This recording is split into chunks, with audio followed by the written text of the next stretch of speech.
Welcome to KACB News at 9. I'm Taylor Carroll. And I'm Kristen Kincannon. Thank you for joining us today.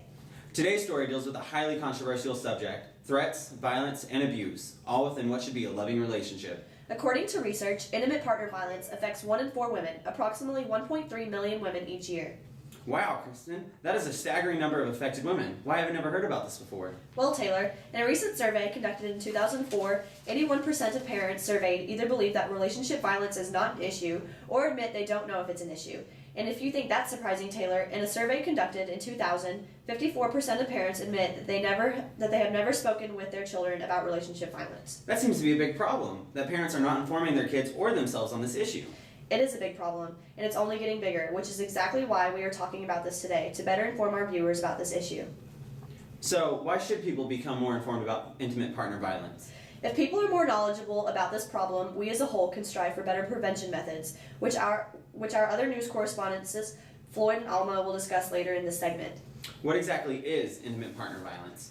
Well, as defined by the National Coalition Against Domestic Violence, intimate partner violence is the willful intimidation, physical assault, battery, sexual assault, and/or other abusive behavior perpetrated by an intimate partner against another. It is an epidemic affecting individuals in every community, regardless of age, economic status, race, religion, nationality, or educational background. On helpguide.org, they state that there is a cycle of violence within intimate partner violence. The first stage is abuse. Your abusive partner lashes out with aggression, belittling, or violent behavior. The abuse is power play designed to show you who is boss. The second stage is guilt. After abusing you, your partner feels guilt, but not over what he's done. He's more worried about the possibility of being caught and facing consequences for his abusive behavior. The third stage is excuses. Your abuser rationalizes what he or she has done. The person may come up with a string of excuses or blame you for the abusive behavior, anything to avoid taking responsibility. The fourth stage is normal behavior. The abuser does everything he can to regain control and keep the victim in relationship. He may act as if nothing has happened, or he may turn on the charm. The fifth stage is fantasy and planning. Your abuser begins to fantasize about abusing you again. He spends a lot of time thinking about what you've done wrong and how he'll make you pay. The sixth stage is setup. Your abuser sets up and puts his plan into motion, creating a situation where he can justify abusing you. Thank you, Taylor. Now let's hear from a victim of intimate partner violence. Let's go to Deborah and Mary Ellen. Thank you, Kristen. And today we're here speaking to a victim of intimate partner violence to get a better look at this problem. We have chosen not to show the victim's face in order to protect your privacy. Thank you for being with us here today. Thank you. I wanted to start out with asking you about how long were you with your partner when you realized that you were in an abusive relationship? That was about 2.5 to 11 months. And how did the abuse start? Well, at first he got distant, wouldn't show any affection, and then the little comments and put downs started until one day he finally hit me. And when did you know that you had to leave? The time I realized that I needed to leave is when I knew my life was in danger. The day he choked me out to where I passed out. And then after that I knew I had to leave, because if I didn't, I was going to die. Why did you stay in the relationship? Well, I stayed because I loved him, and I thought that maybe me showing him love, and affection, that I could change him. Even though he had a rough childhood, I just thought if I nurtured him, he would change. And I also stayed for a simple fact that we had children together, so I stayed for the kids. But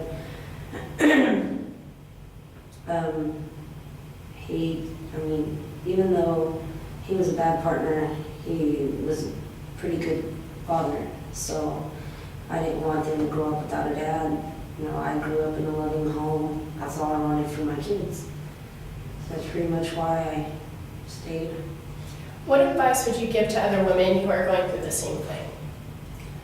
That, gosh, there's so much I could say, but that they don't have to stay to leave. get out. It's never too late. Don't be scared. There's help. There's people out there who care. You know, I know you love them. You think you can stay and they'll change. You know, it doesn't matter. You show them love. They're never going to change. And not only that, to keep your kids in that kind of environment, what you're doing is you're going to end up traumatizing them. You can end up showing your boys, you know, that it's okay to hit women when it's not, or your daughters, you know, that it's okay to stay with a man who hits you, and it's not okay. You know, it's a problem out there, and more people need to know that, you know, domestic violence it's no joke. A life is always at stake. So. Okay, thank you for your time. Back to you, Christina Taylor. Thank you, Deborah and Mary Ellen, for that hard-hitting interview. What a brave woman for sharing her story. And now, to Floyd and Alma with some more information on this topic. Thank you, Kristen and Taylor. We're live in a home where domestic violence ripped a young couple apart. Domestic violence is a rising problem that is often not addressed until the results are fatal. Awareness and prevention is key because 30% of all female homicide victims were killed by husbands, boyfriends, or former husbands and boyfriends. It is very important to be aware of the warning signs that you, a friend, a family member, could potentially be in an abusive relationship. The key to preventing domestic violence is being able to see the warning signs and take action. All right. Some warning signs may include, but are not limited to, the feeling that you can't do anything right for your partner, the feeling of emotionally numb or helpless. Does your partner have a bad temper that is very unpredictable? Does your partner threaten to hurt you or hurt your children if you ever leave? Does your partner try to humiliate you or yell at you in public, at home, in front of family After members? identifying the warning signs, the next step is to seek help. And going about seeking help, you can call the Domestic Violence Hotline, which is 800-799-SAFE. Again, 800-799-SAFE. Or call the police if you are in immediate danger, and their number is 911. Thank you. And back to Christine and Taylor in the studio. Back to you guys. Thank you, Floyd and Alma, with that helpful information that we can all use. Thank you for joining us as we talk about intimate partner violence. Thank you, and good day.